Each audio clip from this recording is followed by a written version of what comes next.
Let's face it, Sony, you and I haven't been seeing eye to eye lately. You refused to give us a Ratchet & Clank review code, I called you out on the video, you didn't send us a Horizon Forbidden West code before launch day, I came over and pissed through your cat flap, but I want you to know that I believe maintaining my journalistic integrity is more important than keeping up a petty one-sided feud. I say that to disabuse any notion of bias being attached to the following statement. I hate Horizon Forbidden West and I hate you. Bit confusing, actually. Horizon Forbidden West doesn't feel that much different to the first one. I don't remember getting a hate boner for that. Truth be told, I don't remember very much about it at all. I went back and watched my review of it for a refresher, and my past self was actually vaguely positive. Certainly no mention of the main character being a total fucking charisma vacuum, who only ever talks in a breathy monotone, constantly pausing like she's trying to work out a kidney stone, making her voice performance the oral equivalent of Chinese water torture. Maybe it's my ever-solidifying antipathy towards the standard Jiminy Cockthroat model for AAA open-world games. Maybe Elden Ring spoiled me. Maybe I'm just in a bad mood from the way a cat flap recently snapped shut on my bell end. I did extract some amusement from the way all the characters are dressed like an abandoned farmer's market in a high-graffiti neighbourhood, and then in conversation just awkwardly stand around sweating under ridiculous headdresses, fidgeting and mumbling like a bunch of teenagers chatting outside a cinema when none of them want to be the one to suggest they go home because it's a school night. Anyway, back in the post-reboot mumblecore future of Horizon, Aloy, having spent the last game learning how to transcend her outcast status and learn to work with other people, promptly chucks all of that development in the bin so fast it makes the lid spin around. When it transpires that all the shit she did in the last game to save the world didn't actually save it properly and she has to journey to the titular Forbidden West to save it for realsies, she is fucking chomping at the bit to get away from everyone she knows. Oh, but don't you see, it's too dangerous for them. She is the only one who can shoulder the burden of saving the world, and it's not like anyone else has an investment in helping her succeed in that goal. What a selfish fucking bid! Aloy comes across like she holds everyone who doesn't have her old world technology cheat sheet in total eye-rolling contempt. Whenever quest givers are telling her the problem, she's like a disgruntled computer science teacher's assistant watching an old person type. Ugh, get out of the way, I'll do it. It's the classic problem of an overly competent protagonist who's already had their character development wedged into the middle of the story like a fucking unmoving tree trunk with half the charisma. But here's the punchline that makes it twice as obnoxious. She's not actually competent. Or at least she doesn't come across as such in gameplay. She swans about the cutscenes going, yeah, no worries, I'll just go overcome the current adversity in my unflinching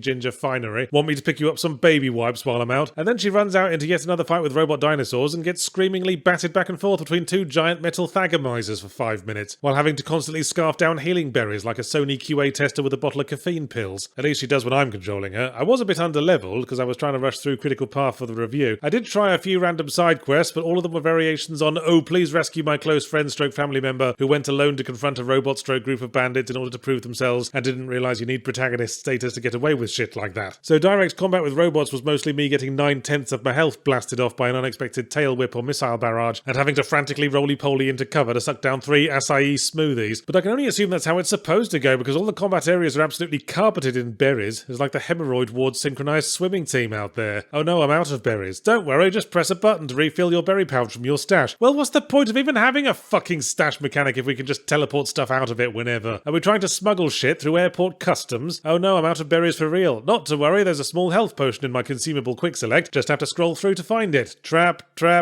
stamina potion, trap, medium health, but I haven't got any medium health potions. Why is the icon still cluttering up the fucking quick select? Oh, I just got Thagomised again. See, this is what's driving me nuts about Jiminy Cockthroat games, always bloated with game mechanics layering over each other and getting in the way, none of them with enough focus to provide a solid core to the experience. It's like trying to appreciate your spouse's naughty underwear while they're also wearing baggy pajamas and a sou'wester and the back half of a pantomime horse. Go to the upgrade menu and the game proudly unfurls multiple distinct gameplay styles with separate upgrade trees. Warrior, Trapper, Hunter, Dozy, Beaky, Mick and Titch. But on closer inspection, half the upgrades feel kinda inconsequential. Add 30% damage to ranged combat while critically low on health as long as it's before 9 PM and you're wearing a sombrero. Or just add more exotic combat moves I'm never going to remember that I have in a pinch. I was trying to focus on stealth because surprise attacks do ridiculous damage compared to wailing on dudes head on. It's the difference between throwing knives at a condom full of guts and flicking gumballs at a breeze block. But mandatory combat kept coming up, so I looked at the warrior upgrade path and the first thing was gain the ability to hit an enemy to build up energy, then tap a button to infuse them with energy, and then shoot an arrow at them to do extra damage.